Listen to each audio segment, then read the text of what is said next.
বেগম খালেদা জিয়ার অসুস্থতার খবরের সাথে সাথে একই সাথে তার সন্তান জনাব তারেক রহমান দেশে ফিরছেন না কেন, কবে ফিরবেন, এই আলোচনা ভীষণ ডালপালা মেরেছিল, তর্ক বিতর্ক হয়েছে। এমনকি জনাব তারেক রহমানকে একটা স্ট্যাটাস দিয়ে তার কিছু সমস্যার কথা জানাতে হয়েছে।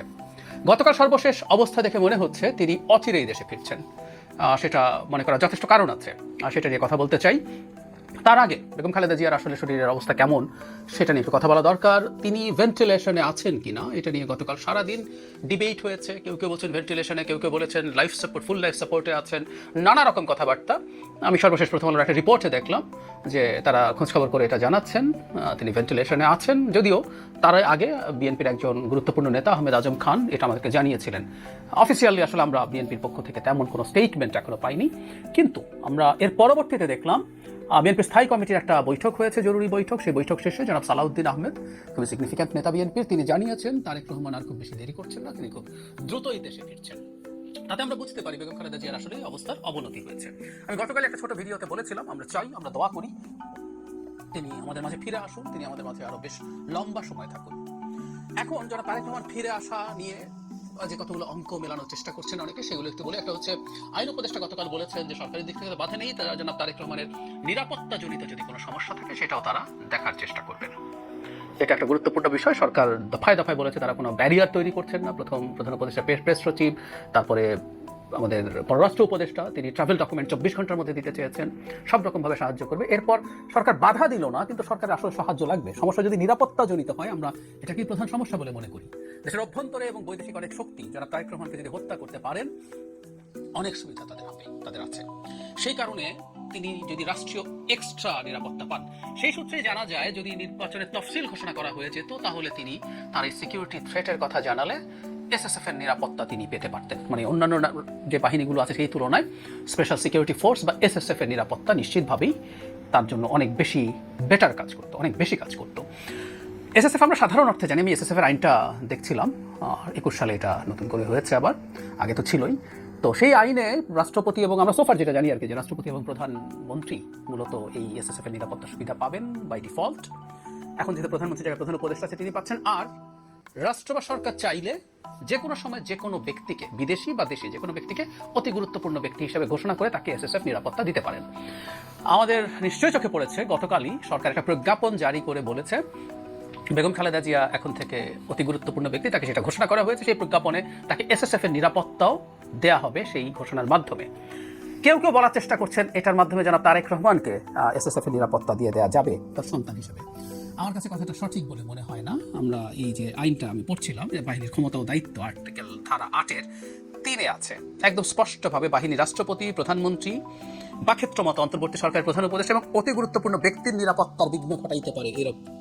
তার মানে যাকে ঘোষণা করা হবে, এবং আমি প্রজ্ঞাপনটা পড়ে দেখলাম খালেদা জিয়ার পরিবারের কথা উল্লেখ নেই, শুধুমাত্র বেগম খালেদা জিয়াকে এই অতি গুরুত্বপূর্ণ ব্যক্তি ঘোষণা করা হয়েছে এবং তাকে এসএসএফ সুবিধা দেওয়া হচ্ছে। একটা কথা আমরা মনে রাখবো, রাষ্ট্রপতি এবং প্রধানমন্ত্রীর বাইরে তার পরিবারের সব সদস্য এসএসএফ এর নিরাপত্তা বাই ডিফল্টভাবে পেয়ে যান না। সুতরাং বেগম খালেদা জিয়ার এই এসএসএফ জনাব তারেক রহমানকেও কাভার করবে, আমার কাছে এটা সঠিক বলে মনে হয় না। আমি ধারণা করি বেগম খালেদা জিয়ার ওখানে এসএসএফ থাকার কারণ হচ্ছে জনাব তারেক রহমান যখন তাকে দেখতে যাবেন সেই জায়গায় যেন তিনি সিকিউর থাকেন। নাহলে বেগম খালেদা জিয়া যেহেতু ওখানে আছেন এবং তিনি খুব পটেনশিয়াল মারাত্মক থ্রেটের মধ্যে আছেন, আমার কাছে সেটাও ঠিক মনে হয় না। তিনি অত্যন্ত অসুস্থ একজন মানুষ। বাংলাদেশে যারা মনে করেন বেগম খালেদা জিয়া অনেক বড় বাধা তৈরি করছে, সেটা আসলে তাদের ওই রকমভাবে তার উপর আক্রমণ, হামলা হওয়ার সম্ভাবনা তুলনামূলকভাবে কম। এই কারণে জনাব তারেক রহমান, আমি যতদূর বুঝতে পারি, তাকে এসএসএফ নিরাপত্তার জন্য আলাদাভাবে অতি গুরুত্বপূর্ণ ব্যক্তি ঘোষণা করতে হবে। সরকার সেই কাজটা হয়তো করবে, আমি আবারও বলছি নিশ্চিত নেই। এটা তফসিল হয়ে গেলে তখন তার জন্য এইটা পাওয়া সহজ হয়, বা তার আগেও এটা যে কোনো সময় করতে পারে। যেটা সম্পর্কে আমি এটা বললাম, সরকার যে কোনো সময় ঘোষণা করতে পারে। সো আমি ধারণা করি যে এসএসএফ এর নিরাপত্তা যদি তিনি পাওয়ার পরে তার জন্য দেশে সিকিউরড অবস্থায় থাকা সম্ভব হবে। তিনি সম্ভবত এটার অপেক্ষাই করছিলেন। অবশেষে এটার মাধ্যমে আমরা বলতে পারি যে তিনি বলছিলেন যেটা এককভাবে তার হাতে না। তার মানেটা হচ্ছে আমাদের প্রধান যে অনুমান ছিল যে তিনি নিরাপত্তা ঝুঁকিতে আছেন, আসলেই আছেন। আমাদের এই মাটিতে বেনজির, এই উপমহাদেশের মাটিতে বেনজির ভুট্টোর ঘটনা দেখেছি। বিদেশ থেকে ফিরে তিনি হত্যাকাণ্ডের শিকার হয়েছিলেন। তারেক রহমানের প্রচুর শত্রু আছে দেশের ভেতরে, দেশের বাইরে, নানা শক্তি আছে।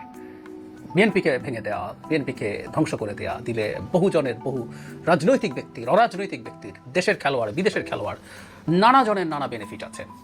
সুতরাং সেই চেষ্টা হতে পারে উনি এটার জন্যই হয়তো বা অপেক্ষা করছেন।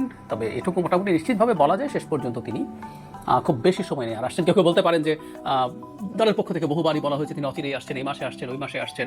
এটাও সেই রকম কিনা আমি মনে করি না, কারণ গতকাল স্থায়ী কমিটির বৈঠকের পর নিশ্চয়ই এই ইস্যুটা নিয়ে আলোচনা হয়েছে এবং জনাব তারেক রহমান ফাইনালি একটা সিদ্ধান্ত নিয়েছেন এবং আমি মোটামুটি নিশ্চিত যে সরকারের সাথে তার নিরাপত্তার ব্যাপারে সিরিয়াস কথাবার্তা এবং আলোচনা হয়েছে, সিদ্ধান্ত হয়েছে এবং এটা অবশ্যই বেগম খালেদা জিয়াকে যে এসএসএফ দেওয়া হচ্ছে সেটার সাথেই হয়ে যাচ্ছে, ব্যাপারটা এইরকম নয়। আমরা আশা করি তিনি দেশে ফিরে আসবেন অচিরেই। এই ফিরে আসাটা অবশ্যই বারবার বলছি সব কিছু যদি সিকিওর থাকে তাহলেই তার আসা উচিত হবে। সব সিকিওর করে আসুন এবং আমাদের ভবিষ্যৎ গণতান্ত্রিক ট্রান্সফরমেশন যেটা আমরা চাইছি সেটার জন্য বিএনপি যেভাবে গুরুত্বপূর্ণ হয়ে উঠেছে, এই দলটার ডিফ্যাক্টো চেয়ারপারসন উনি ভারপ্রাপ্ত চেয়ারম্যান হলে উনি আসলে বহুদিন থেকে মূল দায়িত্ব পালন করছেন, তার থাকার যে অনিবার্যতা আছে সেটা ক্রমাগত বাড়ছে। নানা রকম সব জল্পনা কল্পনার অবসান ঘটিয়ে অবশেষে তারেক রহমান দেশে ফিরছেন। কিছুক্ষণ আগেই বিএনপির স্থায়ী কমিটির বৈঠক থেকে এই কথা জানিয়েছেন দলের নেতা সালাউদ্দিন আহমেদ, যিনি স্থায়ী কমিটির একজন সদস্য। দর্শক, আপনারা জানেন যে ইতিমধ্যে বেগম খালেদা জিয়াকে রাষ্ট্রের বিশেষ গুরুত্বপূর্ণ ব্যক্তি হিসেবে ঘোষণা করে তাকে এসএসএফ নিরাপত্তা দেওয়া হয়েছে। ধারণা করা হচ্ছে সেই নিরাপত্তা সুবিধা তারেক রহমান পাবেন এবং সেই নিরাপত্তা নিশ্চিত হওয়ার প্রেক্ষিতে তারেক রহমান দেশে ফেরার সিদ্ধান্ত নিয়েছেন। যদিও বিষয়টি আনুষ্ঠানিকভাবে তারেক রহমান পাবেন কি পাবেন না এটি জানানো হয়নি, তবে নিয়ম অনুযায়ী বেগম খালেদা জিয়া যেহেতু সন্তান আর নিরাপত্তার একটি বিষয় তিনি সামনে এনেছেন এবং সরকারের পক্ষ থেকে আজকে ডক্টর আসিফ নজরুল আইন উপদেষ্টা তিনি বলেছেন সব ধরনের নিরাপত্তা এবং তার আসার যে ব্যবস্থা সেটি করা হয়েছে, অর্থাৎ কোনো রকম সমস্যা নেই, সরকারের ক্ষেত্রে কোনো বাধা তো নেই, বরং সর্বোচ্চ তাকে সহযোগিতা করা হবে। সম্ভবত সরকারের উচ্চ পর্যায়ের আশ্বাস এবং নিরাপত্তা বিষয়ক যে সংস্থাগুলো কাজ করছে তাদের সাথে আলাপ আলোচনা ক্রমে হয়তো সিদ্ধান্ত হয়েছে যে তারেক রহমানের দেশে আসার ক্ষেত্রে কোনো বাধা নেই এবং তিনি ফিরবেন এবং বেগম খালেদা জিয়ার জন্য যেই এসএসএফ এর নিরাপত্তা সুবিধাটা আছে সেই সুবিধাটা তিনি এখন পাবেন, কারণ ইতিমধ্যে একটি নিরাপত্তা ইস্যু সামনে এসছে, এটা সবাই জানেন। দর্শক, অন্তত এখন একটি যে দ্বিধাদ্বন্দ্ব ছিল গত 2 দিন ধরে যে তারেক রহমান আসবেন কি আসবেন না, তারেক রহমান তার নিজের আসার ক্ষেত্রে তিনি নিজেই বলেছেন যে তার আসার বিষয়টি অবধারিত নয় এবং একক সিদ্ধান্তের বিষয় না। সুতরাং যেহেতু এই কথা বলার মধ্য দিয়েই বোঝা গেছে যে এই দায়িত্বটা সরকারেরও, সুতরাং সরকার সেই অনুযায়ী খুব দ্রুত এমন একটা পরিস্থিতিতে তারা সিদ্ধান্ত নিয়েছে এবং কিছুক্ষণ আগে জানা গেছে যে এভার কেয়ার হসপিটালে এসএসএফ এর সদস্যরা এসছেন এবং তারা রেকি করে গেছে, হয়তো আজকে রাতের মধ্যেই তারা তাদের পুরো নিরাপত্তা ব্যবস্থা সেখানে নিশ্চিত করবে এবং এই নিরাপত্তা ব্যবস্থার সাথে তারেক রহমানের নিরাপত্তা যুক্ত, কারণ তারেক রহমান যখন মুভ করবেন এভার কেয়ার হসপিটালে আসবেন, পুরো এলাকা জুড়ে যেই এসএসএফ এর বিশেষ নিরাপত্তা সেটা অন্য কোনো সংস্থা দিতে পারে না। এসএসএফই সাধারণত এই ধরনের রাষ্ট্রীয় প্রোটোকল গুলো পালন করে থাকে এবং নিরাপত্তাগুলো নিশ্চিত করে থাকে। তো তাদের সেই নিরাপত্তার পুরো ব্যবস্থাটা কার্যকর হবে সম্ভবত আজকে থেকে এবং ফলে তারেক রহমানের আসার ক্ষেত্রে যেই একটি গুঞ্জন ছিল যে তিনি সম্ভবত এই পরিস্থিতিতে আর নাও ফিরতে পারেন, তো সেটির অন্তত অবসান ঘটলো, তিনি ফিরছেন। এটি বিএনপির জন্য নিঃসন্দেহে একটি সুখবর। তবে একই সঙ্গে একটি বিষয় যে তারেক রহমানের আগমনকে কেন্দ্র করে যে পরিস্থিতি তৈরি হবে সেটি বেগম খালেদা জিয়ার স্বাস্থ্য চিকিৎসা সবকিছু মিলায় একটা কঠিন চ্যালেঞ্জের মধ্যে পড়বে এবং সেই কারণেই হয়তো এসএসএফ, পুলিশ, অন্যান্য সংস্থা পুরো বিষয়টি দেখভাল করবে। দর্শক, ইতিমধ্যে জেনেছেন যে নরেন্দ্র মোদী বার্তা পাঠিয়েছেন, তিনি তার উদ্বেগ প্রকাশ করেছেন, সুস্থতা কামনা করেছেন এবং ভারতের পক্ষ থেকে চিকিৎসা সহ সমস্ত সহায়তার আশ্বাস তিনি দিয়েছেন। চীনের সরকার রেসপন্স করেছেন এবং ইতিমধ্যে চীনের 5 জন বিশেষজ্ঞ ডাক্তার এভার কেয়ার হসপিটালে এসেছেন এবং তারা চিকিৎসা কার্যক্রম শুরু করেছেন। আরো 5 জন বিশেষজ্ঞ ডাক্তার আসবেন। পাকিস্তানের প্রধানমন্ত্রী শাহবাজ শরীফ নিজে উদ্বেগ উৎকণ্ঠা প্রকাশ করেছেন। সব মিলিয়ে বেগম খালেদা জিয়ার এই স্বাস্থ্য ইস্যুটি এখন দেশের গণ্ডি পেরিয়ে আন্তর্জাতিক ইস্যুতে পরিণত হয়েছে এবং সর্বোচ্চ গুরুত্ব দেওয়া হচ্ছে বেগম খালেদা জিয়ার শারীরিক অবস্থা।